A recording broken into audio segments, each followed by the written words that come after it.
Ya, yang begitu Pak, 1 dari 1000. Ya pasti ada kesesatan juga. Di Indonesia ini itulah resiko demokrasi, kebebasan berpendapat. Itu demokrasi. Di Indonesia paling hebat Pak. Polisi paling hebat di dunia, polisi Indonesia. Dia bisa tangkap Jibril. Enggak, malaikat Jibril pernah ditangkap ada Pak. Jangan itu baru-baru ada yang bisa komunikasi dengan Tuhan. Dia telepon Tuhan, bayangkan Pak.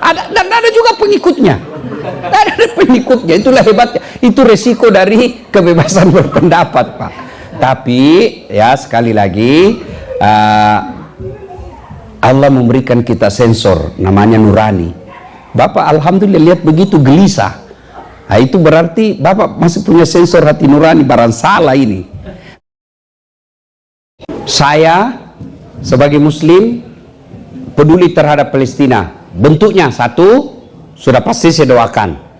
Yang kedua, saya tidak akan pernah mengkonsumsi lagi produk-produk yang menyerang mereka. Ya, saya minimal itu. Saya tidak akan mengkonsumsi di rumah saya sampai anak saya pun dia sudah tahu. Oh ini yang menyiksa, ini yang membunuh saudara kita. Tidak boleh sebut merek Pak. Nanti saya malah tidak bisa pulang. Jadi ya sampai ke anak kita diajarkan, perlihatkan ini loh perlakuan mereka. Caranya minimal itu, kita boikot. Ya, bapak-bapak membela Palestina tapi merokok.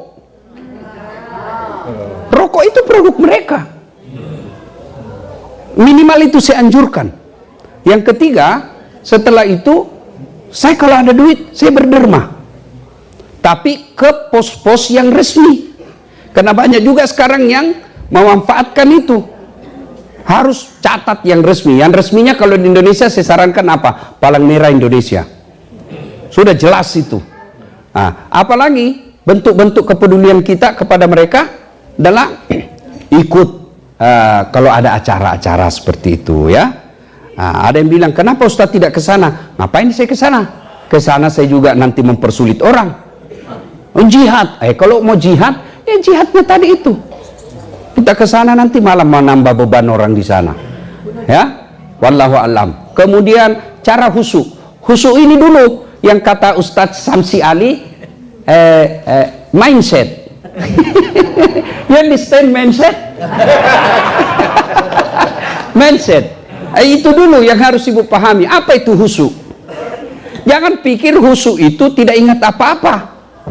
Ustadz, husu, salat, tidak ingat apa-apa. Bukan salat itu, pingsan. Ya, husu itu fokus terhadap apa yang kita kerjakan. Husu, buang air besar. Husu, bagaimana caranya? Jangan sambil merokok. Itu tidak husu namanya itu. Ya, ibu fokus, itu namanya husu fokus. Nah, kalau kita sholat, pasti setan mengganggu. Saya ingat istilahnya Quraisy Shihab, itu orang husu dalam sholat itu seperti orang bawa mobil. Orang kalau bawa mobil, kan kadang-kala setirnya mau ke kanan, mau ke kiri. Ketika mau ke kanan, padahal dia harus lurus, jangan Bapak ikuti ke kanan. Tetap fokus. Ya, nah, ulama pun mengajarkan, ada hadis. Bagaimana supaya bisa husuk dalam salat? Satu, sempurnakan wudhu. Selama saya di sini, barulah saya tahu ciri-ciri orang beriman. Apa maknanya itu hadis mengatakan bahwa menyempurnakan wudhu di musim dingin? Saya bilang, oh ini maknanya ini. Kedatat kalau dingin sekali Pak, berat sekali kata rasanya kita mau wudhu. Itu baru wudhu. Bagaimana mandi junub? Iya, terus saya bilang berat juga orang di sini. Oh syukurnya ada air panas. Ya kan? Allah Karim. Ya, sempurnakan wudhu. Yang kedua, menurut hadis, dari wudhu ke tempat sholat jangan banyak bicara. Itu karena mengganggu setan itu. Tapi apa yang kita praktekkan? Dari tempat wudhu ke tempat sholat, WhatsApp. Kalau perlu telepon. Ya kan? Nah, sebaiknya tempat wudhu langsung masuk sholat, duduk. Kalau di masjid, tahiyatul masjid dulu. Nah, berikutnya lagi, pahami apa yang kita baca. Saya mulai tahuruhan, ini sudah puluhan tahun sholat Pak. Saya curiga masih ada yang tidak paham surah Al-Fatihah dan terjemahannya. Paling ada 2 orang mungkin, ya kan? Tapi kalau saya tes itu minimal Al-Fatihah. Kalau tidak bisa 7 ayat itu, minimal kata iyyaka na'budu wa iyyaka nasta'in. Apa artinya, Bu? Ya Allah, hanya kepadamu kami menyembah dan hanya kepadamu pula lah kami memohon bantuan dan pertolongan. Coba kalau ditacamkan baik-baik itu, tidak ada stres, tidak ada galau. Kenapa? Kepada Allah kami berserah diri. Cuma kan kadang-kadang kita baca Al-Fatihah terlalu cepat, kayak makan pisang goreng panas. Allahu Akbar, Allahu Akbar. Itu ya. Berikutnya kiat lagi supaya khusyuk dalam sholat ibu, apalagi seolah-olah sholat itu adalah sholat paling terakhir. Coba kalau ibu mau berpisah, perpisahan terakhir, wow, itu rasa-rasanya tidak mau dilepas. Anggaplah setiap kita sholat, anggaplah ini sholatku yang paling terakhir. Nah, berikutnya lagi adalah ketika sholat jangan terlalu banyak gerakan. Banyak orang sholat tidak bisa faedah sholatnya. Kenapa? Terlalu banyak gerakannya. Gerakan tambahan. Allah.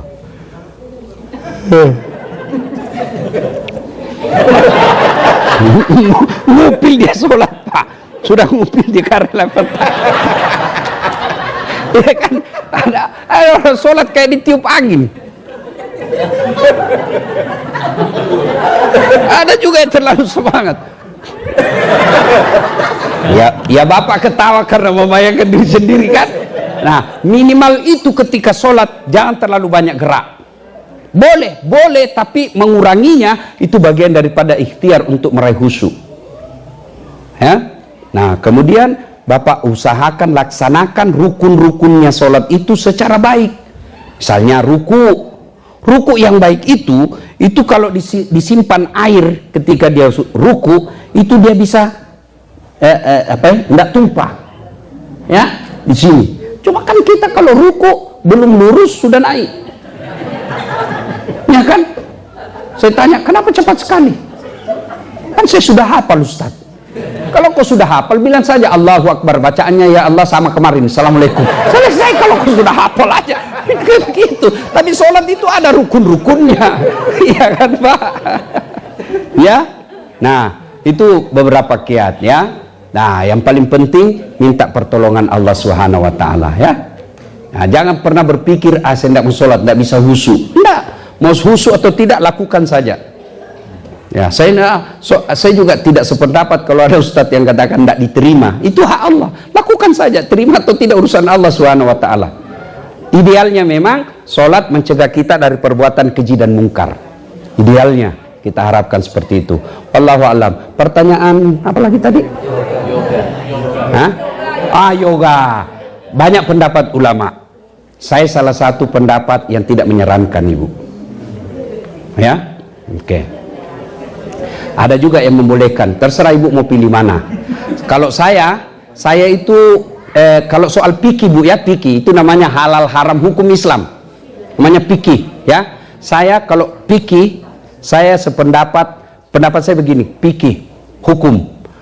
Allah tidak akan menanya nanti saat 4 tambah 4 sama dengan berapa. Kalau 4 tambah 4 choice-nya hanya berapa, Pak? Pasti hanya 1. Berapa? 8. Tapi Allah akan tanya, 8 kamu dapat dari mana saat? Boleh 9 kurang 1, boleh 5 tambah 3, boleh 10 kurang 2, yang penting 8. Banyak jalan menuju Roma, banyak jalan menuju Allah, ya kan? Yang salah kalau ibu sengaja melakukan kebatilan, sengaja melakukan kesalahan, sudah tahu ini tidak betul tapi ibu sengaja melakukannya, itu sudah melawan hukum Allah namanya. Kalau masih ada perbedaan, coba lihat ya, coba kalau Bapak ke tanah suci, ya lihat. Orang meletakkan setelah takbir kan macam-macam, Bu. Pertama Allahu Akbar, ada yang begini kan? Yang kedua Allahu Akbar. Karena hadisnya saya melihat Nabi takbir mengangkat kedua belah tangannya sejajar dengan bahu. Mana disebut sejajar? Ada ulama yang begini. Kenapa sejajar begini? Dia lihat dari depan, maka dia begini. Ya kan? Ada yang begini, Allahu Akbar, sejajarnya dari atas. Kenapa ada perbedaan ulama soal pemahaman makna kata itu? Karena tidak ada tutorial. Beda sekarang kan ada tutorial kalau kita beli sesuatu. Ada videonya, ada audionya, ada visualnya. Jadi kita bisa seragam. Coba saya tanya Bapak Ibu. Bapak-bapak, kalau saya bilang saya tidak makan, apa yang ada di benak Bapak? Saya tidak makan. Lapar, apa lagi? Puasa, apa lagi? Masuk angin, apa lagi? Haram, apa lagi? Alergi, apa lagi? Kenyang, apa lagi? Saya tidak suka. Itu baru satu kata loh Pak. Saya tidak makan, sudah berapa Bapak yang ada di benaknya? Begitu juga pemahaman ulama.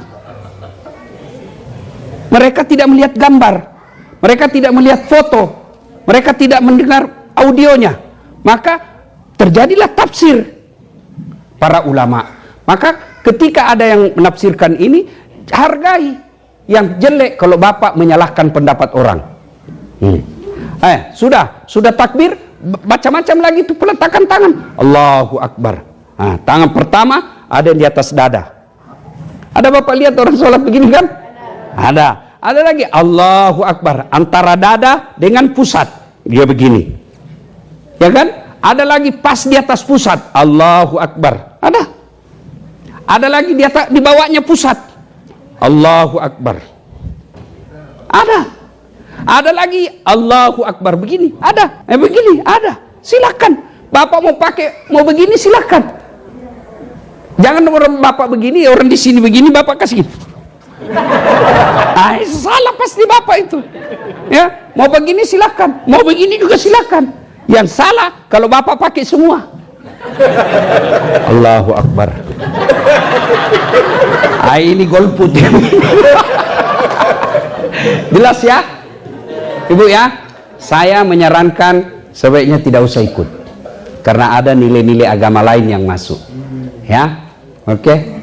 Olahraga Ustadz, lebih olahraga yang lain. Dah, cukup. Atau ada masukan dari Ustadz Samsi? Oke. Tidak ada lagi? Ada lagi? Ya, silakan.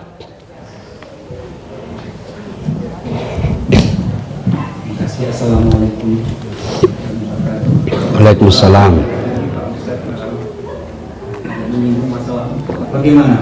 Ya, yang begitu Pak, 1 dari 1000. Ya pasti ada kesesatan juga. Di Indonesia ini itulah risiko demokrasi, kebebasan berpendapat. Itu demokrasi. Di Indonesia paling hebat Pak.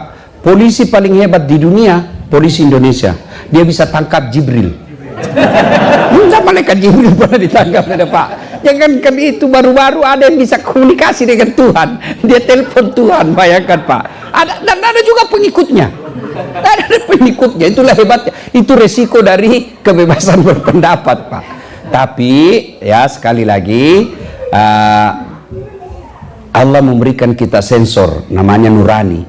Bapak alhamdulillah lihat begitu gelisah. Itu berarti Bapak masih punya sensor hati nurani, barang salah ini. Nah, soal kemana kita berguru, ya sebaiknya lihat dulu ya, mazhabnya apa ini Ustadz ya. Kita lihat, kalau sudah kita lihat, tanya ke Ustadz yang lain. Saya punya kesimpulan soal Bapak itu, agamamu adalah siapa gurumu. Nah, itulah pentingnya juga negara membuat regulasi. Seperti Malaysia kok tidak ada begitu, jarang kita dengar. Kenapa? Karena negara hadir untuk membatasi kebebasan. Di Malaysia itu konstitusinya ditulis Pak, Malaysia adalah negara Islam yang bermazhab Syafi'i. Itu ditulis. Ya, jadi kalau khutbah Jumat, kalau di sana Pak, kalau mau khutbah, saya diundang, meskipun saya sudah doktor, dilihat banyak di YouTube ceramah-ceramah saya tetap harus melampirkan sertifikat atau ijazah atau surat izin dari MUI. Kalau di Malaysia tidak ada sertifikatnya, tidak bisa dia dakwah. Mau khutbah ditapis dulu, artinya disaring dulu apa materinya yang dia mau sampaikan. Harus saya serahkan dulu, ini yang saya akan bahas. Nah, itu kelebihannya di Malaysia. Kalau di Indonesia ya memang sebebas-bebasnya, 30 tahun jadi artis, film-filmnya semua film-film yang melupakan Tuhan, membuat orang lupa Tuhan. Tiba-tiba taubat, baru 2 bulan taubat, modal pelihara jenggot, celana jingkrang, dia kafirkan kita semua. Nah, itu ada begitu ya. Nah, maka harus hati-hati juga. Disitulah pentingnya orang tua mengarahkan anak. Ya, disitulah pentingnya kalau anak kita arahkan. Termasuk saya. Pada istri saya bilang, ini kalau mau belajar agama dengar ini baca, ini karena kadangkala tanpa dituntun bisa salah memilih guru. Ya, bagus Pak, terima kasih. Wallahu a'lam bishawab. Cukup ya? Ada lagi? Bisa sampai 1 jam lagi? Bisa Ibu? Saya yang tidak bisa. Apresiasi, terima kasih ya ibu-ibu. Kalau bisa ada pengajian begini, bawa anak-anak kita yang kecil-kecil ya, minimal dia bersilaturahmi dengan sesama bangsa, minimal dia bisa dengar, minimal dulu dengar. Saya ini enggak pernah mondok, enggak pernah pesantren, tapi gira saya belajar agama itu satu karena memang orang tua dari kecil selalu putar-putar ceramah. Waktu sekolah lagi, pertama sekali saya tertarik dakwah itu kaset Zainuddin Nemset. Saya pergi sekolah, PT-PT, kalau naik PT-PT, sopir PT-PT-nya itu namanya Pak Ukas. Itu selalu dia putar kaset Zainuddin Nemset. Saya yakin selama saya berdakwah, almarhum yang punya PT-PT dapat pahala. Karena dari situ saya terinspirasi untuk belajar dakwah. Nah, makanya kalau Bapak Ibu dengar dakwah saya itu, metode dan tata cara sistematika dakwah saya mirip Zainuddin Nemset, cuma Zainuddin Nemset versi Betawi, saya versi Bugis. Ya, ada orang bilang, apa itu beleng-beleng Ustadz? Kan? Bodoh, bukan. Kalau bodoh itu tidak kena hukum Bu. Beleng-beleng itu tahu salah tapi dia lakukan. Itu beleng-beleng. Dia tahu berdosa kalau tinggalkan sholat, tapi dia tidak sholat, itu beleng-beleng. Dia tahu selingkuh itu salah, tapi dia lakukan, itu beleng-beleng. Dia tahu korupsi itu salah, tapi dia lakukan, beleng-beleng. Di korupsi 300 triliun, tidak masuk juga akal saya Pak. Akhirnya aja di medsos. Biarlah saya kasih saya 2 triliun, saya siap di penjara 10 tahun. Itulah. Mau apa, itulah negara kita Pak. Ya, cukup Bu. Kalau masih ada yang mau bertanya, satu lagi. Ya, silakan. Assalamualaikum warahmatullahi wabarakatuh. Waalaikumsalam warahmatullahi wabarakatuh.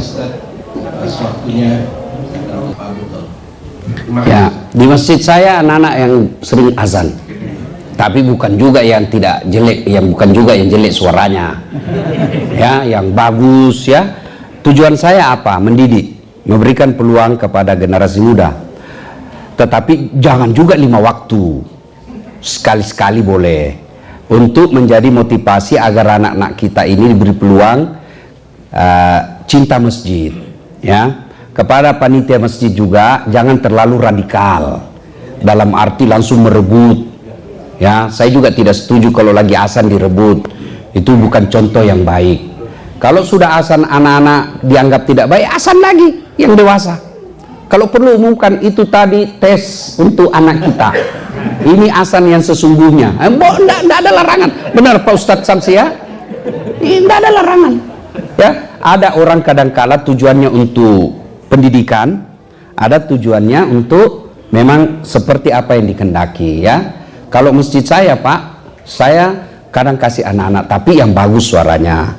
Kalau yang tidak bagus suaranya kita kasih azan, tapi tidak usah pakai mic, ya kan, supaya nanti orang di sekeliling apa itu mengganggu suara. Karena salah satu juga orang malas ke masjid itu manajemen masjid tidak bagus, ya. Saya alhamdulillah ada 3 masjid saya bikin. Masjid yang terakhir itu selalu malah sekarang masjid ibu saya kasih nama Masjid Haja Sitiman, dia menjadi wisata religi di Makassar. Di bawahnya ada kolam Bu, jadi dia seolah-olah masjid itu di atas kolam besar. Akhirnya apa, anak-anak senang Pak, Jadi jembatannya itu kaca, jembatannya kaca. Jadi lucunya itu kadang-kadang ada takut lewat, dia lihat air di bawah kan. Ada juga yang hanya datang, tadinya hanya karena kalau dikasih makan itu ikan, muncul semua, anak-anak senang. Setelah azan, ajak masuk, ya kan? Itu salah satu cara bagaimana masjid ramah anak. Ya, jangan ramah orang tua, ramah anak. Kalau orang tua generasi selamat, Pak. Anak-anak kita ini mesti dia cinta ke masjid. Kalau dia lari-lari, wajar Pak, namanya anak-anak. Jangan juga lari ditarik telinganya, keluar kau. Oh, enggak mau lagi datang itu Pak. Jangan, itu zaman jahiliyah yang begitu Pak. Sekarang mesti masjid ramah anak. Ya.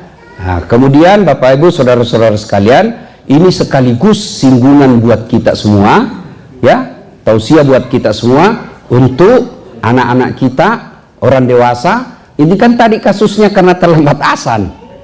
Nah, maka jangan juga terlambat orang tua azan.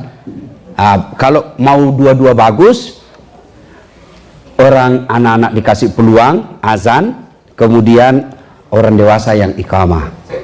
Kalau di masjid saya memang Ramadan ada lomba azan. Yang juara satu kita gaji untuk azan. Karena kalau azannya juga jelek, jengkel juga kita.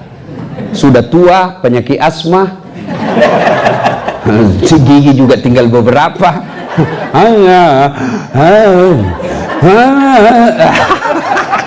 Jengkel, itu lagi yang azan, dia lagi. Tidak boleh disalahkan. Kalau anak muda marah, kenapa bukan kau yang azan? Ya kan? Nah, manajemen masjid. Gimana anak-anak mau ke masjid Pak? Yang ceramah sudah panjang tidak jelas. Dari salam pertama sampai terakhir neraka terus dicerita. Kau akan dibakar, ditusuk pantatmu, keluar. Ceritakan anak-anak begini, pasti dia bilang tidak usah lagi ke ceramah, dia bikin takut-takut. Ya kan? Dapat lagi imam, Allah karim, terlalu panjang Pak. Kita mau ikut, dan dihafal, kita mau ruku, belum selesai, terpaksa kita nonton semua di sini Pak. Dibaca semua di pinggir jadi Pak. Sudah dibaca, belum juga selesai Pak, bajunya lagi orang dibaca. Belum selesai juga Pak. Wah, jengkel kita, panjang betul itu Pak Imam. Ya, itulah sebabnya Nabi katakan, kalau kau jadi imam, dua tuh syaratnya. Satu, ringkaskan. Itu Nabi yang bilang, bukan saya. Ringkaskan. Dua, baca yang umumnya orang hafal. Tujuannya apa? Satu, kalau orang hafal, imam hilaf, dia bisa luruskan. Saya termasuk sering cemas Pak, kalau yang dibaca imam, saya tidak hafal. Kenapa? Karena kalau salah, pasti saya yang diharap orang luruskan. Nah, saya juga tidak hafal Pak. Iya kan? Waduh, saya cemas sekalinya. Dan itu sering terjadi. Nah, yang kedua tujuannya apa? Supaya orang khusyuk. Coba kalau imam baca wadduha, anak-anak ikut, qul huwallah, anak-anak ikut, kenapa? Dia hafal. Coba kalau dia baca yang panjang-panjang, dia baca Al-Anfal ayat 5 sampai 70. Kita Pak, dia khusyuk dengan bacaannya, kita khusyuk dengan hayalan. Iya kan? Masya Allah ya. Nah, itu perlu memang pengelolaan masjid ya. Dan alhamdulillah ya, selama saya jadi pendakwah, baru saya di New York ini pemimpin masjidnya presiden. Presiden Al-Hikmah. Kalau Bapak kalau duduk dengan Prabowo sama-sama presiden Pak. Luar biasa, Allah karim. Kalah jabatannya Ustadz Samsi Ali. Allah karim ya. Saya doakan mudah-mudahan orang-orang yang berpartisipasi membesarkan masjid ini, Allah kuatkan imannya ya, jadikan anaknya soleh dan soleha. Bapak Ibu, kita punya pesantren ya, pesantrennya Ustadz Samsi Ali. Itu jangan Bapak sampai lupa berderma, bersedekah. Jangan lupa Pak ya. Banyak orang banyak duitnya tapi tidak ada untuk dinikmati di kubur ya. Ibu bapak mesti selalu berpikir, kalau rumahku 10 bed, kamarku pakai AC, mesti kuburku juga nanti spring bed pakai AC. Jangan terlalu pelit, Bu. Jangan terlalu pelit, Pak. Tidak ada orang bangkrut gara-gara sedekah. Ya, bahkan sedekah itu tolak bala. Ya, kalau Bapak Ibu sudah sepantasnya sedekah tapi tidak mau keluarkan, maka Allah paksa keluar duitnya. Caranya apa? Anaknya tiba-tiba LGBT. Anaknya tiba-tiba narkoba. Anaknya tiba-tiba itu tidak dengar nasihat. Cara Allah paksa duit kita keluar sia-sia. Maka salah satu cara ibu kalau mau suaminya setia, hendak ke lain hati, tolak bala dengan sedekah. Jangan ketawa, saya serius ini, Bu. Caranya ibu sholat hajat dulu 2 rakaat. Ya Allah, sudah salat hajat namanya, Bu. Tidak tahu niatnya, Ustaz? Masa ibu tidak tahu? Sholli sunnatal hajat rakataini lillahi ta'ala. Tidak tahu itu bahasa Indonesia? Saya niat sholat hajat 2 rakaat, sunnah hukumnya bagi saya lillahi ta'ala, Allahu Akbar. Itu pun susah ibu hafal. Berdiri tegak saja baru bilang dalam hati, Tuhan sholat hajat ya, Allahu Akbar. Boleh, Pak, betul boleh. Tanya Ustaz Samsi kalau tidak percaya. Coba jangan begitu terus. Sambil belajar kan. 2 rakaat berikutnya ulang lagi. Tuhan masih seperti yang tadi. Allahu Akbar. Daripada ibu tunggu usalli tidak hafal, ibu tidak sholat. Usalli itu hanya ulama Melayu yang ngajarkan. Malaysia, Brunei, Indonesia.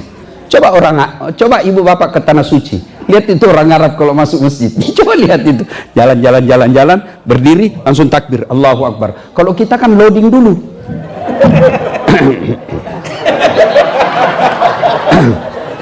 Itu lagi menghafal dia. Ya kan? Nah, sudah ibu sholat hajat 2 rakaat. Sudah itu ibu berdoa. Ya Allah, ini ada duit saya 100 ringgit, 100 dolar. Saya akan kirim ke pesantren, tolak bala. Semoga tolak bala ini suamiku terhindar dari wanita jahat. Boleh ibu.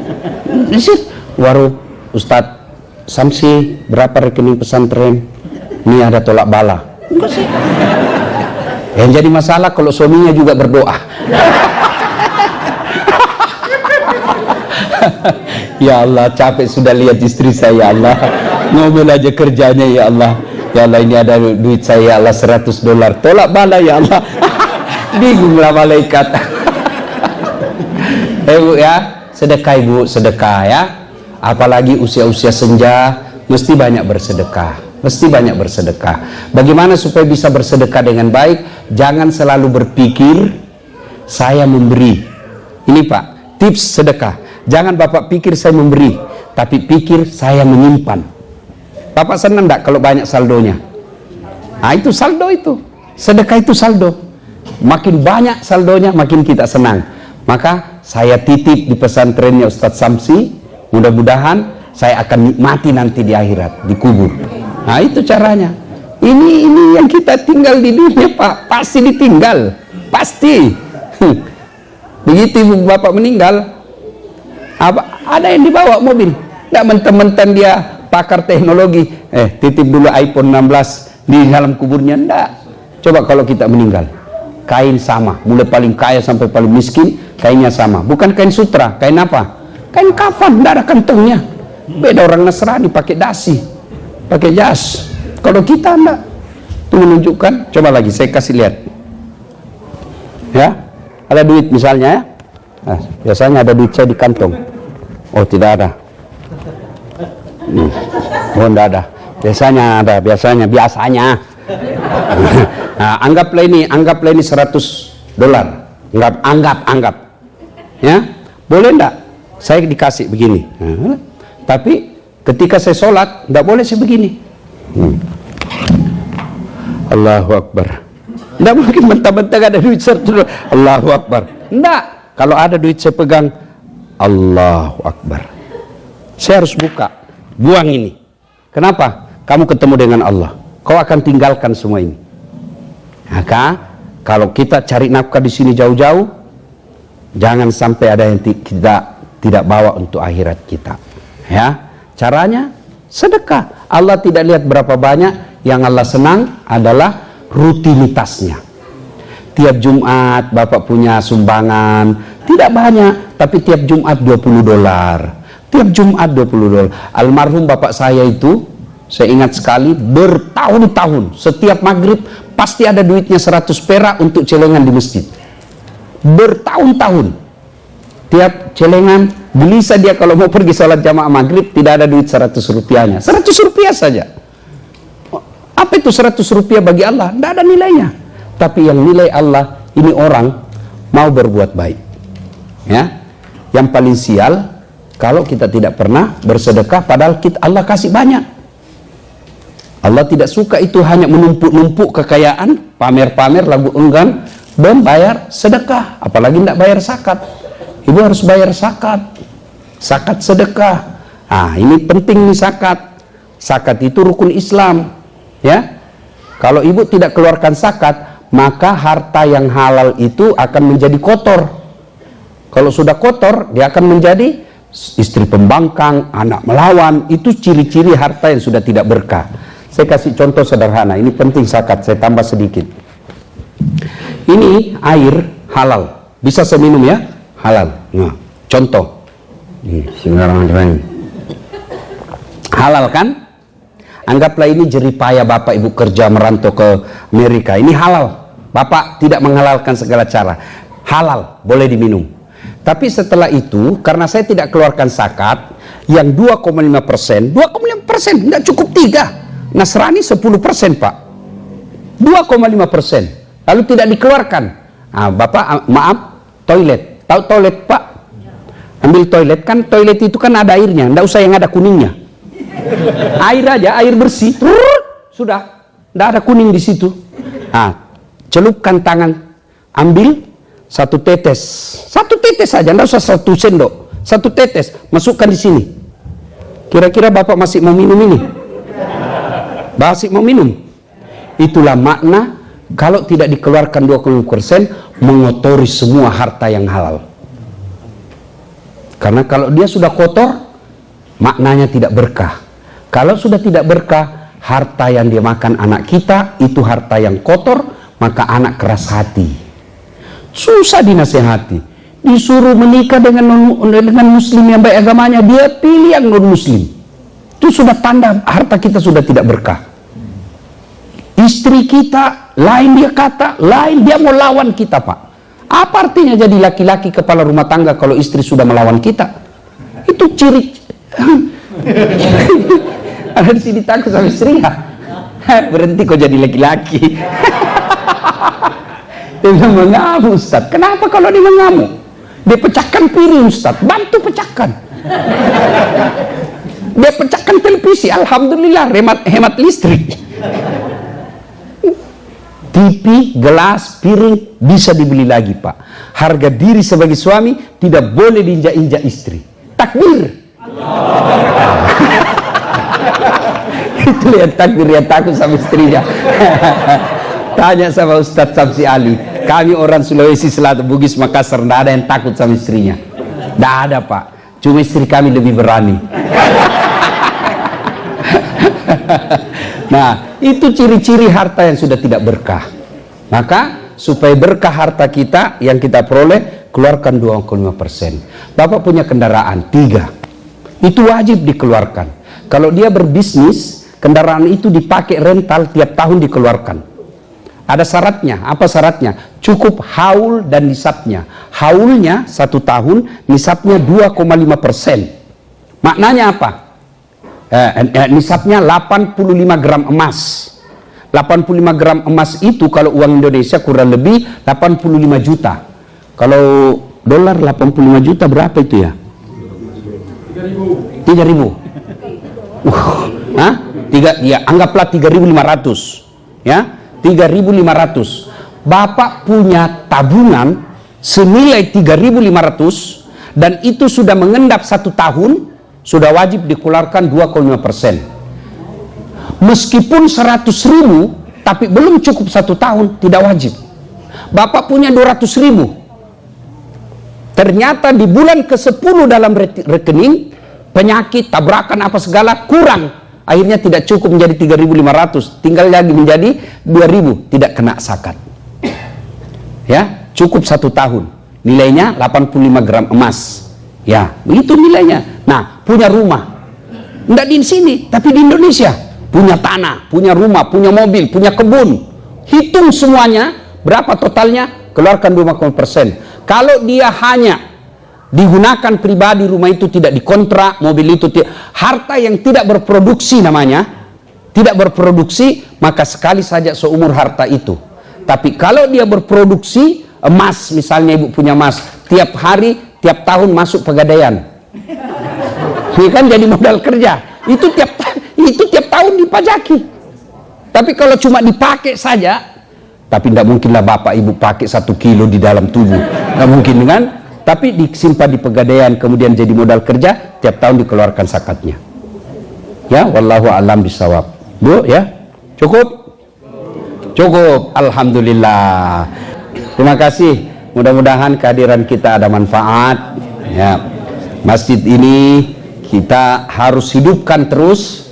Anak-anak kita bawa ke sini untuk dengar dakwah. Kalau tidak mau dengar dakwah, main di sini. Kalau dia main di masjid, minimal dia tahu bahwa dia orang Islam.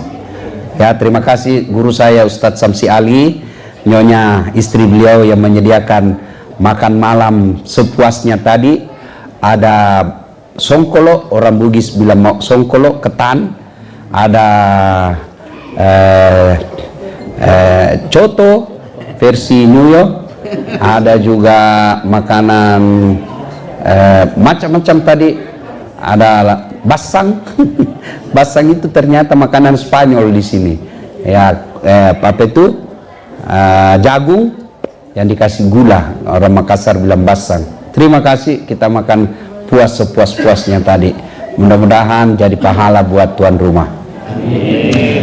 Lebih dan kurangnya mohon dimaafkan. Mohon maaf kalau ada kata yang tidak berkenan, tidak enak didengar. Maafkan saya. Ambillah yang ibu anggap manfaat. Kalau tidak ada manfaat, jangan dihina, jangan disakiti, cukup dibuang saja. Terima kasih kepada seluruh takmir, pengurus, Pak Yaya menjemput dan ikut mencemaskan saya waktu di bandara. Saya lihat tinggal 20 menit, antrian masih panjang. Saya bilang pasti saya ketinggalan. Dengan izin Allah naik juga, alhamdulillah.